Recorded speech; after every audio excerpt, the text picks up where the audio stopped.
Have you ever wondered what would happen if a radio executive started floating outside his own body? Not as some spiritual metaphor, but literally. Back in the 1950s, a respected, rational man with zero interest in spirituality laid down to sleep and woke up floating on the ceiling. He was looking down at his own body like he was watching a stranger lying in bed. He thought he was dying, but he wasn't. His name was Bob Monroe, and this was just the first of hundreds of experiences he would document over the years that followed. Passing through walls, exploring realities beyond space and time, and having conversations with consciousnesses that no longer belong to this world. The story could have ended there, and it would already be extraordinary. But it went way beyond that, because the United States government found out what he was doing and got very interested. The CIA classified the project as Gateway, and they started training military personnel to do the exact same thing: to travel outside their bodies, to gather intelligence from other planes of existence, to test the limits of human consciousness and reality itself. It sounds like science fiction, but the documents are available, and the techniques are still being taught today. But what does all this have to do with you? Maybe more than you think. Because if Bob Monroe was right, your consciousness isn't confined to that body, and death isn't the end. In the next few minutes, you're gonna understand why this story was silenced for decades, and what happens when someone crosses that invisible line between the physical and the eternal. If you feel like there's something beyond what the eyes can see, this channel is for you. Hit that notification bell, subscribe, and come along with us. Bob Monroe never wanted to be a mystic. Actually, he was the complete opposite of that. A pragmatic, successful executive who owned a communications company. Nothing in his life pointed toward anything out of the ordinary until something started happening. During a series of tests to speed up learning while sleeping, he felt an intense vibration. Then came the paralysis, lights, and suddenly he wasn't in his body anymore. What seemed like a sleep disorder kept happening again and again until he stopped fighting it and started investigating. He didn't want to believe it, but he wasn't hallucinating. He consulted doctors, neurologists, ran tests.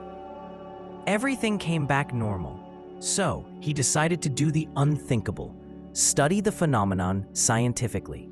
He built a laboratory, invited experts, recorded sessions, cataloged patterns, and over the course of decades, he developed technology that could precisely induce altered states of consciousness, Hemi-Sync. But what Monroe found when he crossed the threshold of perception was way beyond any technology.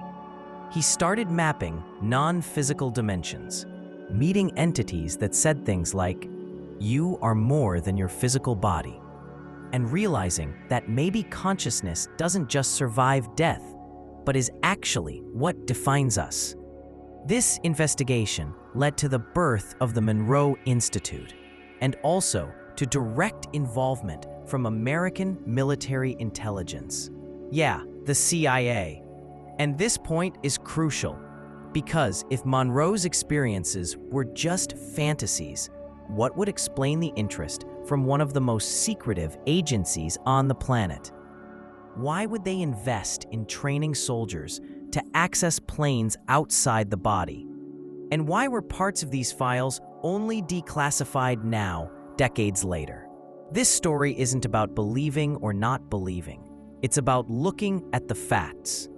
In the next few minutes, you're gonna learn about the behind the scenes of one of the most daring experiments in human history. And maybe, by the end, you'll realize that everything we call reality is just one layer. Now tell me, have you ever had the feeling that there's something more out there, but you just can't explain it? Have you ever experienced something that seemed impossible, but was too real to be a dream? Let me know in the comments. It was vivid, controlled, repeatable. That was the first big problem. Traditional science said this was impossible, but it was happening, and he had two choices: ignore it or investigate it. And Monroe chose to investigate. The second problem came up right away. How do you prove something that only you experienced? That's when he created the most advanced sleep laboratory of the time, with acoustic isolation, sensors, recordings, and he started testing on himself, then on volunteers, ordinary people, with extraordinary results. Some reported strange sounds before leaving their bodies. Others saw colors, lights, unknown places. But the pattern was always the same: sensation of separation, expanded perception, alert state with the body paralyzed. Monroe started noticing that the mind seemed active even when the body was switched off. That's how he and his team developed the Hemi-Sync technology, using binaural beats, sounds with slightly different frequencies in each ear. They could synchronize the brain hemispheres. This synchronization created specific mental states, like Focus 10, awake mind, sleeping body. With practice, people could access these states with precision. And the most impressive thing was, the deeper the state, the more vivid the sensation of separating from the body. That's when Monroe realized he wasn't the only one, but he wanted to understand what this actually was. Was it just brain activity, imagination, or something more? To try to answer this, he started mapping these states. He divided them into focus levels, each representing a stage of consciousness. And the higher the number, the further from physical reality. Focus 10 was the first step. In Focus 12, spontaneous mental images appeared. Focus 21 was where everything changed. There, according to Monroe, a person reached the threshold of time and space. It was like the mind existed outside the body, outside time and the physical world. And there, something new started happening. He began encountering other beings. Some introduced themselves as guides, others as disembodied consciousnesses. And there was also something else: entities that seemed to observe, to study. Monroe called them inspectors, beings that didn't judge. They just watched, and sometimes taught. But all of this, as fantastic as it was still restricted to small circles. Until the impossible happened. The CIA made contact. They wanted to understand exactly what Monroe was discovering. And more than that, they wanted to use it. That's how Project Gateway was born. On an isolated military base, soldiers started training with Hemi-Sync audio tracks. The objective? To explore dimensions beyond physical reality. The documents that came to light years later show something amazing. One of the participants reported seeing secret locations on Earth before ever visiting them. Others accessed past life memories, and one of them said he had left time. The descriptions in these reports are technical, but there's one common point. Consciousness seemed not to be confined to the brain. This raises a new question. What is consciousness anyway? If it can exist outside the body, then it doesn't depend on the body. And if that's true, it means death might not be the end, but just a transition of state. Monroe started talking publicly about this, and as expected, he was ridiculed by many, but he didn't stop.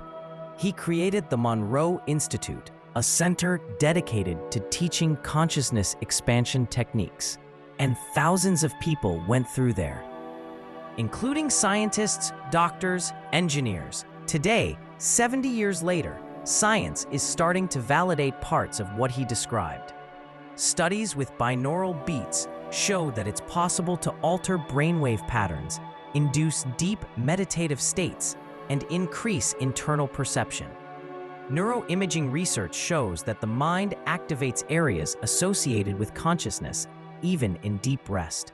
And most surprising of all, in monitored sessions, some volunteers reported exactly the same experiences as Monroe, with the same patterns, at the same levels.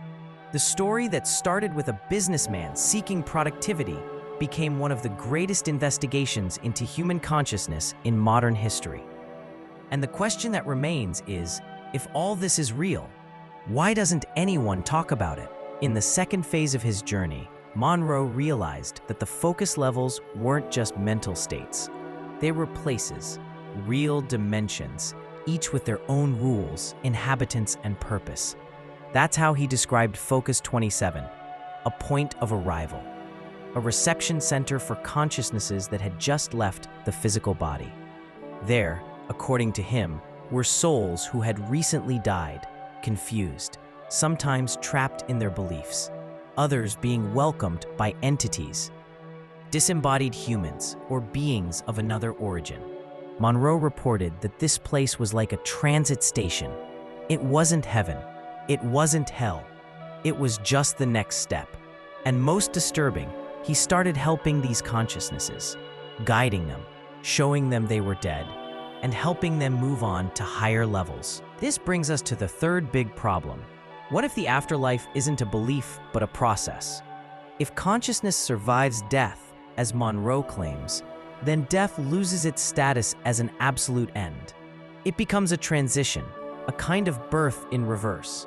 And more, if there's continuity of consciousness beyond the body, what are we doing here? Monroe said many of us forget who we really are. We forget by choice. When we incarnate, we take on a role, an identity, and we disconnect from our origin to live experiences that only this plane can offer. Fear, pain, pleasure, loss, love, ego, time. But some people start remembering. And these are the ones who experience so-called altered states of consciousness. Deep meditation, astral projection, near-death experiences. According to Monroe, these events aren't hallucinations, they're wake-up calls. At Focus 35, Monroe entered even more enigmatic territories. There, he reports encountering consciousnesses that had never been human, ancient beings, others from distant planets, collective consciousnesses, and a recurring presence described simply as the source. In his final phase at Focus 49, Monroe no longer identified as Bob. He said he had accessed his total self, an expanded consciousness connected to multiple timelines, lives, and realities. He said, "You are an explorer, and the universe is your training ground." These experiences could easily be dismissed as delusions, except for one detail. Thousands of other people went through the same experiences and reported exactly the same structures, beings, places, without ever having read Monroe's books, without contact with each other, without prior suggestion. This indicated that something was being accessed collectively, as if there was an invisible territory shared by all of us. And this is where Monroe launched his most controversial idea. There's a matrix of beliefs. Religion, politics, media, education. All these systems, according to him, have the same objective: to confine consciousness, making you believe you're just a body, that your life starts at birth and ends at death, that everything that matters is out there: status, consumption, obedience. He said this matrix isn't controlled by governments or corporations. It's fed by our own ignorance. And the only way to break it is by going within, exploring consciousness, taking internal command, and returning with the elixir, as he called it, a direct metaphor for the hero's journey. Now think about this. Why would the CIA be interested in this? Declassified documents reveal that the military wasn't seeking spiritual enlightenment. They were seeking advantage. Reports show attempts to use Monroe's techniques for remote espionage, distant viewing, and obtaining information in war zones. Some results were classified as extraordinary, others potentially dangerous. In one of these tests, a military person supposedly accessed a Russian base. In another, a consciousness traveled to Mars in another time. These records exist, and they're open to the public, but they're rarely discussed by traditional media. What Monroe proposed isn't just revolutionary, it's uncomfortable, because it challenges the foundation of materialist science. It challenges the dogma that only what's measurable is real. And more, he proposes that reality is malleable, that consciousness can shape it. And this idea is gaining ground. In 2023, an article in Frontiers in Psychology proposed that consciousness might be non-local, meaning not restricted to the brain. In 2024, the documentary Beyond the Body, produced by XAI, showed interviews with scientists, quantum physicists, and people trained by the Monroe Institute who confirmed the effectiveness of Hemi-Sync. In 2025, the Monroe Institute is more active than ever, with workshops happening in various countries. And in July, the CIA released new files showing that official interest never ceased. If Monroe is right, you're not just a body. You're an exploring consciousness in a complex game with multiple levels. And with free will to wake up or not, you choose whether you want to stay trapped in the matrix of beliefs or start remembering who you really are. But there's one last dilemma, maybe the most unsettling of all. If consciousness is eternal, if there's life after life, and if you can access all of this now, why did you forget? That's the question Monroe left unanswered. But maybe the answer isn't in any book or in any video. Maybe it can only be found when you close your eyes, silence the mind, and cross by yourself the veil. You might think all this is just speculation, but if there's even a chance it's real, what does that change? Maybe instead of trying to prove it, the real invitation is to experiment, to explore your own mind, to expand your field of perception. And remember that the unknown was never dangerous. What's dangerous is living on autopilot. But before you do that, there's something you might need to know. There's a theory based on Monroe's own reports that suggests the reality we perceive now might be being intentionally shaped to prevent you from awakening. And the most subtle part of it all is that you'd never notice, because the prison has the shape of your own thoughts. If you want to follow this path, the next video that's going to appear here is the next step. Thanks for watching, and I'll see you in the next video.